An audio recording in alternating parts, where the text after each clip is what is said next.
Hey guys, James here.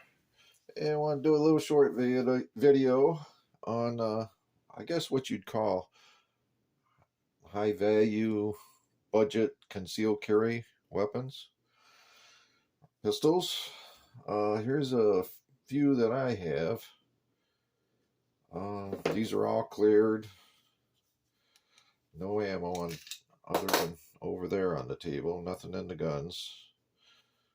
This is one I've had for a very long time. It's a Bersa 380.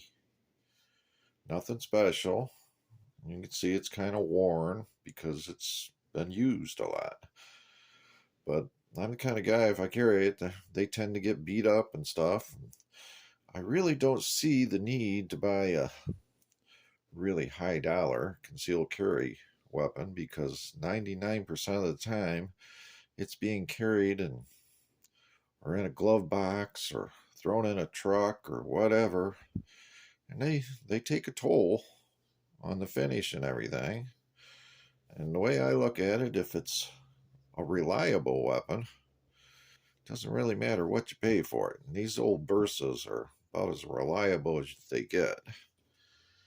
They have a, 7-round magazine with one in the pipe. And these are a lot easier to load than some of the newer double stack magazines.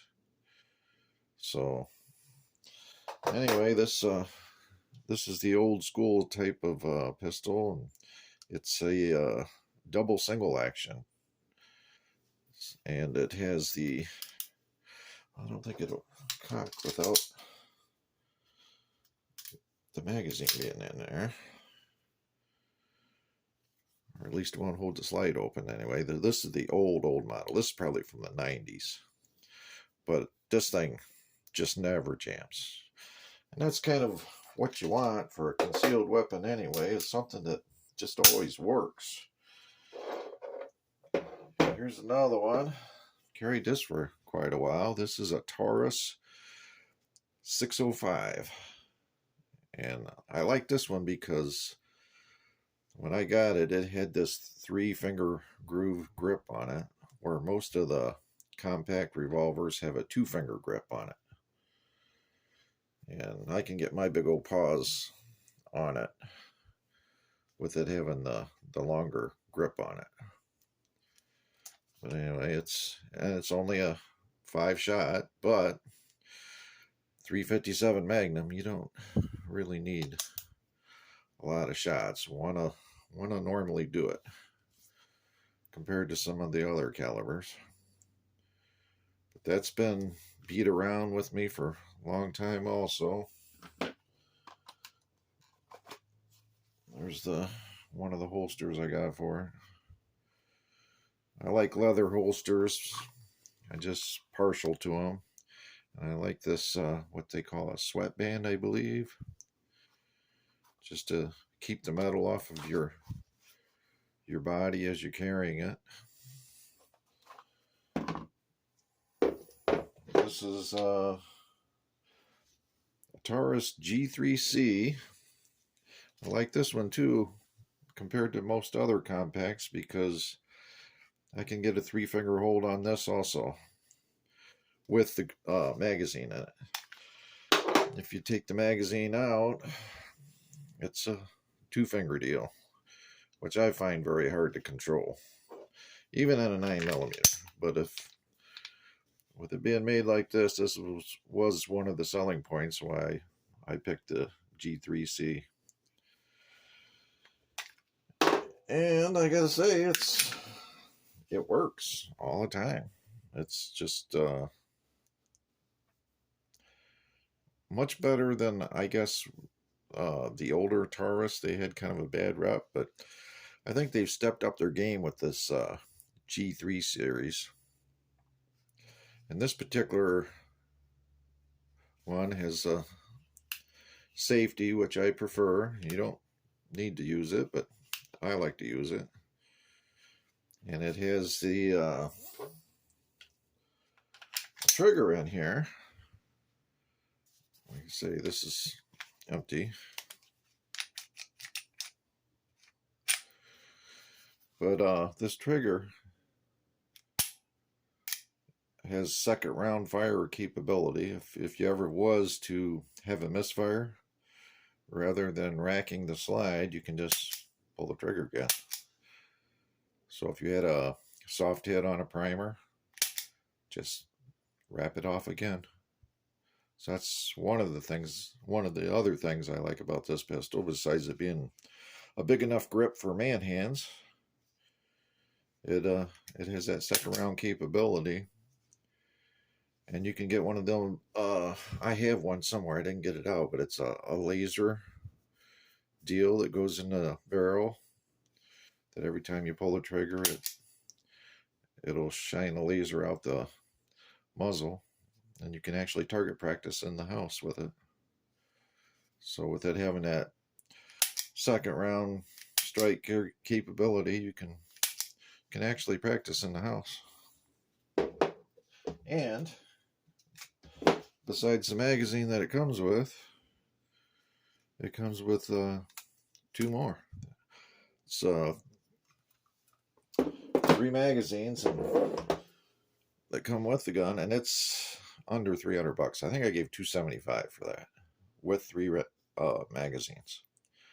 And the quality on those magazines are really nice. The bluing's really deep, and they're made really well. I believe they're made in Brazil. Yeah,